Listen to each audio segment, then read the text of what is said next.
What is going on, Trash Talkers? We are back with another episode for you. In today's video, we're going to give you our weekly best bets for Week 16 in the NFL. All that and much more coming your way right now!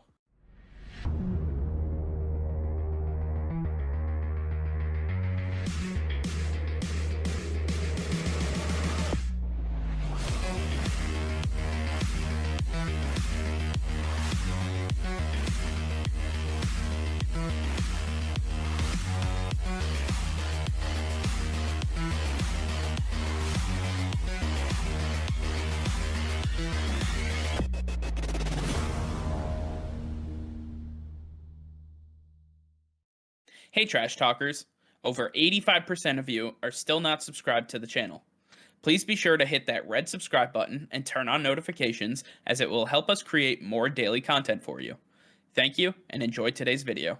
Alright Nick, with Week 16 underway through Thursday Night Football, we have a lot of great games still to get to, and starting off with the Cleveland Browns at the Green Bay Packers. Nick, what is the bet that you're most comfortable taking with this game? Yeah, the Green Bay Packers are having a fantastic season. They're the number one team in the NFL right now. The Cleveland Browns having some struggles. They're trying to make a playoffs right now, but they barely even have a 53-man roster they can put out there each and every Sunday with everything going on COVID related.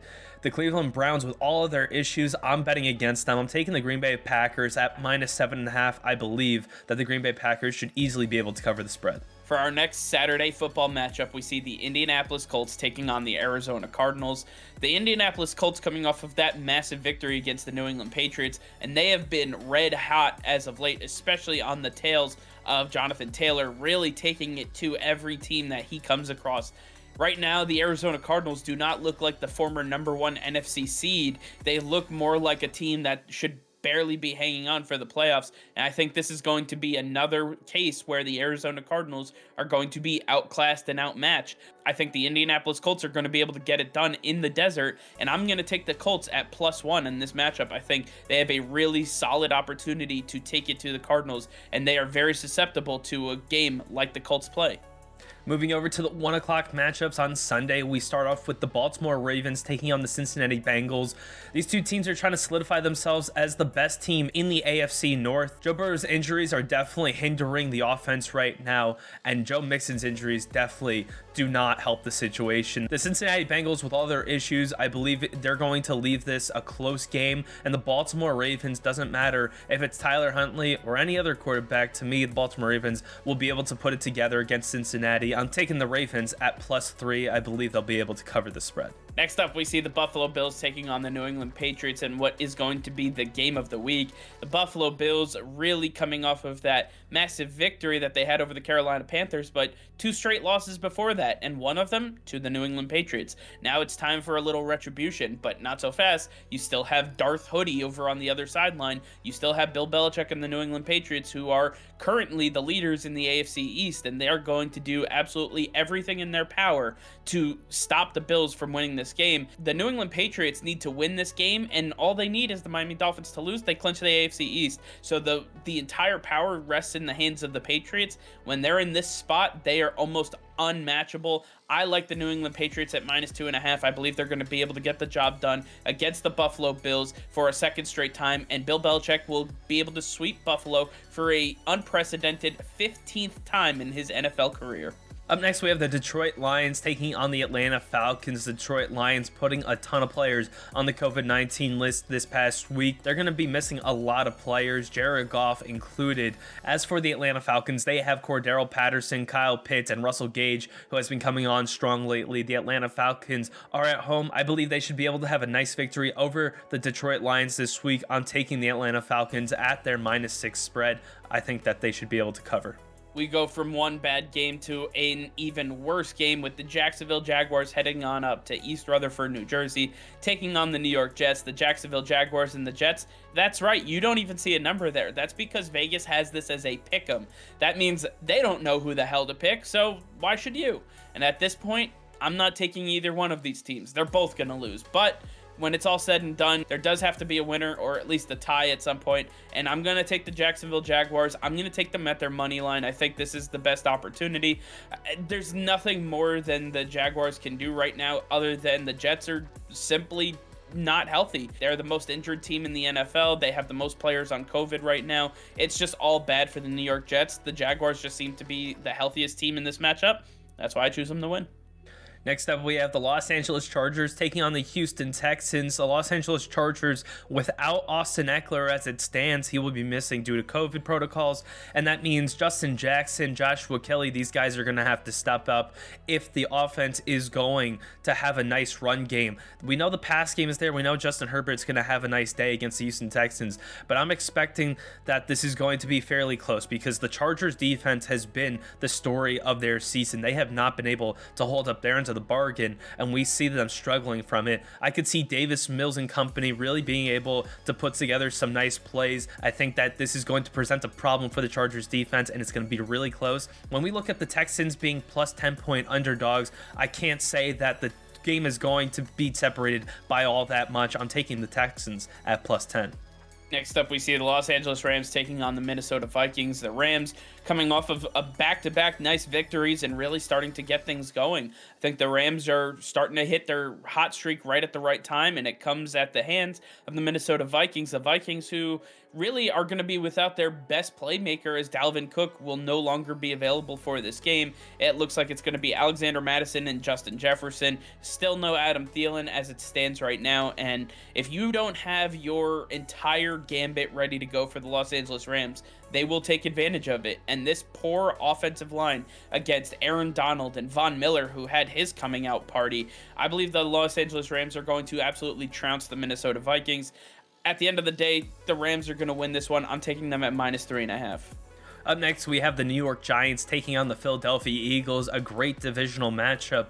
But when you look at these two teams, the Giants just have not shown up this season. Philadelphia Eagles are trying to put it together late in the season. Jalen Hurts still working his way back, still trying to get healthy, and this is great defense to do it against. Miles Sanders went off last week, had a great run attack. Jalen Hurts, incredible on the ground. They are the best run game in the NFL, and the Giants are not the team to stop them. I could see the Eagles absolutely taking this one, but when you look at their spread at 10 points, I don't like that. And with a 40.5 point over-under, I'm not so confident on either side. I'm taking the Eagles at their money line. Next up, we see the Tampa Bay Buccaneers taking on the Carolina Panthers, a week removed from Tom Brady being shut out at home for the first time in almost a decade. I mean, this guy really does not lose games like that all that often. Now he has to face another division rival in the Carolina Panthers, who seem to have his number as well, especially defensively. This defense is no joke. It's the question mark for the Panthers comes on the offensive side of the ball. But now it looks like Sam Darnold will be coming back, and even though Cam Newton will be starting, Sam Darnold will be able to have some plays and what maybe will be the thrower for this team moving forward. So I'm going to actually take the Carolina Panthers at plus 10 with no Chris Godwin, no Mike Evans, and a questionable Antonio Brown. I can't imagine a ton of offensive output from the Buccaneers. Even if they win, it's not going to be by multiple scores. I'm taking the Carolina Panthers at plus 10. And up next, we have the Chicago Bears taking on the Seattle Seahawks. The Chicago Bears have been having a ton of struggles lately, not able to do anything in the red zone. They're able to move the ball between the 20s, but as soon as they hit that red zone, it's like a brick wall. They cannot get past it. And when you look at the Seattle Seahawks, they're going through their struggles too. Russell Wilson, he's just not healthy. It's very clear that he's not healthy. He can't make simple throws to DK Metcalf and Tyler Lockett. This offense is absolutely not functioning the way it should be, and it's because they rushed him back. The Seattle Seahawks are struggling. Their defense is struggling, and I think that this is going to be another bad week for the Seattle Seahawks. They already have their first losing season under Russ. I think it's going to get even worse as the Chicago Bears finally show that they can get past the 20. They won't be in the end zone on a consistent basis. The Bears are going to come away with this one. I'm taking them at their money line.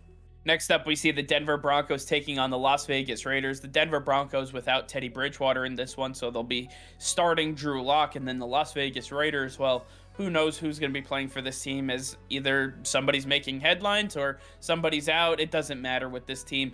At the end of the day, these are two bad teams who are just trying to figure out who they are. I'm going to take the Las Vegas Raiders in this one, but I'm not very confident in it. I would stay away from this game altogether if you possibly can, but if you're adamant on wanting to take something, I will take the Raiders at plus 1.